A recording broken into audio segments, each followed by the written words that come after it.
Fala galerinha, tudo bom? Estarei hoje gravando mais uma série de vídeos e o tema do vídeo é: qual é a sua história? Recentemente, quando eu realizava devocional com a minha esposa, nos deparamos com algumas reflexões que chamaram bem a nossa atenção. E o estudo ele começava abordando assim: quando o casal ele decide se casar.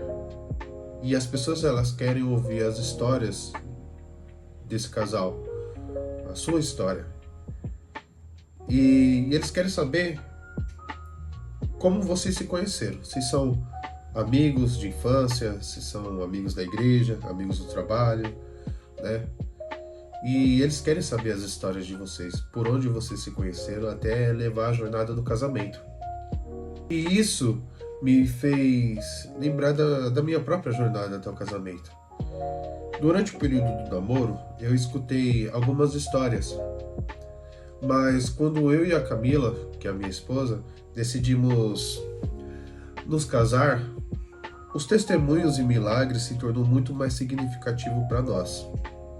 Eu me lembro bem das histórias que os meus pais contaram sobre o casamento deles, as experiências que o meu sogro e minha sogra passaram durante esse casamento que eles têm, os nossos amigos compartilhando, os nossos pastores, inclusive a falta de recursos que passaram durante o casamento, o desemprego, mas também os milagres que Deus realizou.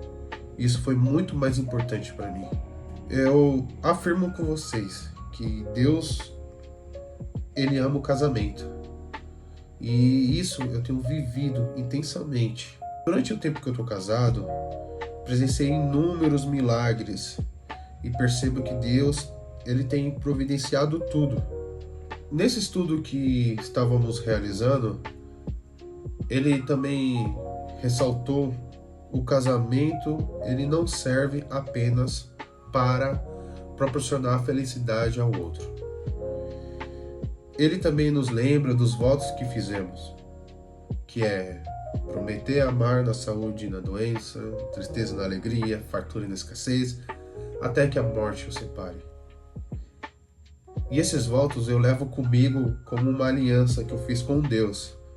Não só com a minha esposa perante aquelas testemunhas que estavam ali, mas eu levo comigo que eu fiz uma aliança tanto com a minha esposa, tanto com Deus também durante esses votos.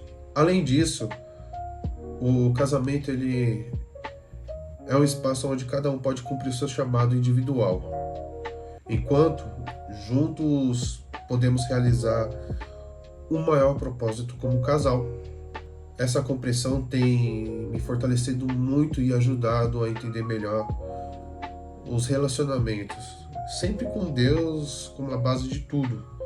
E eu tenho vivido essa experiência. Durante essa reflexão, né, essa devocional que eu fiz com a minha esposa, eu perguntei para ela o porquê ela se decidiu se casar comigo. Ela compartilhou a história dela, e aí eu percebi que os nossos anseios eram bem semelhantes. Quando estávamos buscando um relacionamento a dois. E aí isso me levou a perguntar para ela porque ela decidiu se casar comigo. E aí eu faço uma pergunta para vocês e eu falo, na verdade, para vocês fazerem para o cônjuge de vocês: qual é a história que levaram os seus parceiros a se casarem com vocês? Isso aí é muito importante para saber se a história era semelhante ou se em um certo momento essas histórias se uniram e se encaixaram perfeitamente para vocês poderem se casar. E eu acho que era isso que eu queria falar com vocês. Por fim, em algum momento eu quero ouvir a história de casamento de vocês. Eu já ouvi de muitas pessoas, mas eu gostaria de saber como vocês se conheceram, como levaram a decidir essa união. E lembre-se que Deus ele sempre é a base do casamento. E ele é a terceira pessoa que tem que estar no nosso casamento, como um cordão de 3 dobras. E é isso, gente. Espero que vocês gostem do vídeo.